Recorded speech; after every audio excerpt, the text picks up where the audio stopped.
Rytą iš snaiperių nuvažiavom į servisą, kur pajungė kompiuterį prie Peugeot Boxerio, jį atgaivino, pasirodo užteko tik tai tiek, kad atstatyti elektronikos sistemą.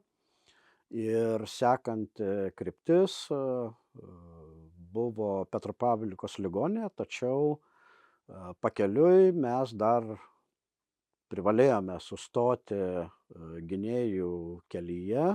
Gynėjų kelias tai pačių žmonių suręsta iš bet kokių lentų, eurų padėklų, pakelės užeiga, kurioje nemokamą maitinimą gauna į frontą važiuojantis kariai, iš fronto grįžtantis kariai, medikai evakuojantis sužeistuosius, vežantis iš fronto sužeistuosius tiek karius, tiek civilius į didesnes ligoninės, tokias kaip Charkovo, Dnipro, to pačio Kijevo ir toliau, ir savanoriai. Visi ten gali gauti nemokamą puodelį kavos, arbatos, karštą lėkštę sriubos. Visa tai yra nemokama, nes savanorių organizacijos tokios kaip mes, jūsų visų dėka galime nuvežti vienokių ar kitokių maisto produktų, higienos priemonių ir taip pat tokių dalykų kaip apkasų žvakės, kurias kariai važiuojantis į frontą gali pasimti su savimi, įsidėti kuprinį ir nusivežti.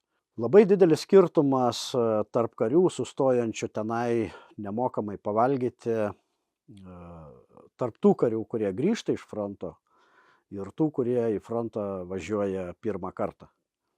Tai iš šių veidų labai gerai matosi, kad iš ten grįžta akmeniniai veidai, o į priekį važiuoja pilni entuziazmo, kaip sakant, dar nepakrikštyti ir kraujo ir parako nematę.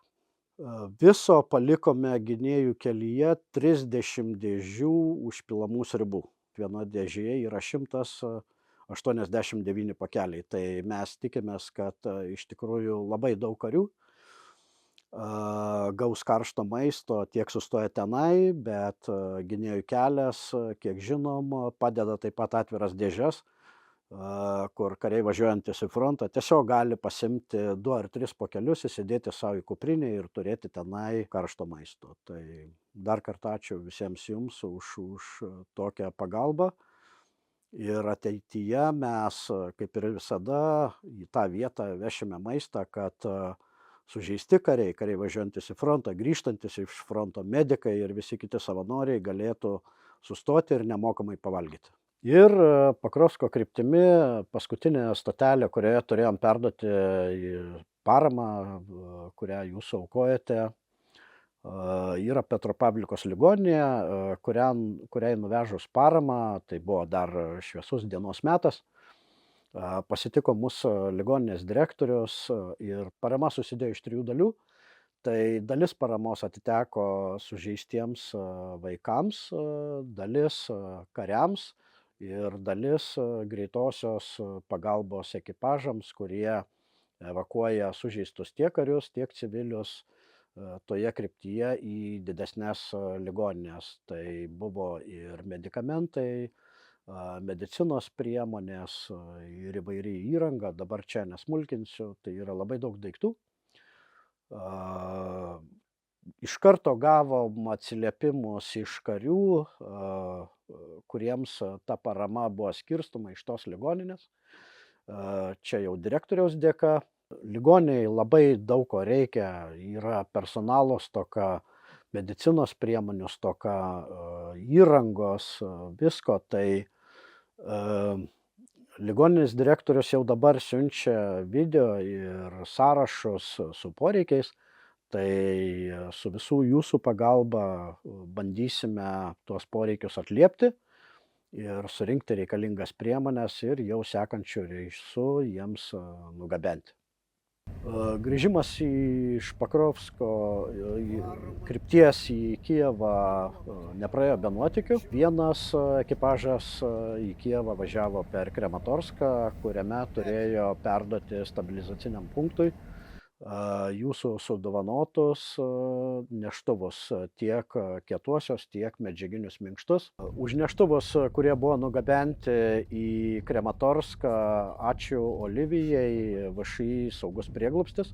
Svarbu paminėti, kad Aivos sveikata buvo labai prasta, jinai buvo peršalusi ir gendant mikroautobuso aušinimo sistemai, pečiukas nustojo šildyti ir paskutinius 200 km iki Kijevo važiavom jau užsidėję šiltas kepures ir šiltas pirštines, džiaugiamės, kad jas turėjom. Tačiau dar 50 km iki Kijevo prasidėjo oro pavojaus signalas ir buvo įjungtos elektroninės kovos priemonės, dar visiems žinomi kaip rebai, kurie slopina GPS signalą ir ne viena iš mūsų navigacijų turimų neveikia nei Mapsas, nei Vazė, nei Mapsme.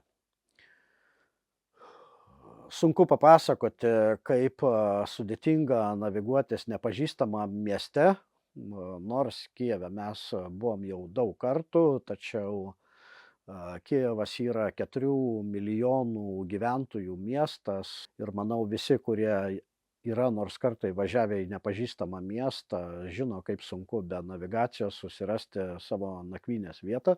Kijeve buvome maždaug apie 1 valandą. Nakvynės vietoje buvome maždaug 1 valandą, o ekipažas, kuris grįžinėjo į Kijevą per Krematorską, tenai atiduodamas paramą grįžo 7 valandą ryto. Дуже-дуже вам дякуємо. Слава Україні! Слава Україні! Героям слава!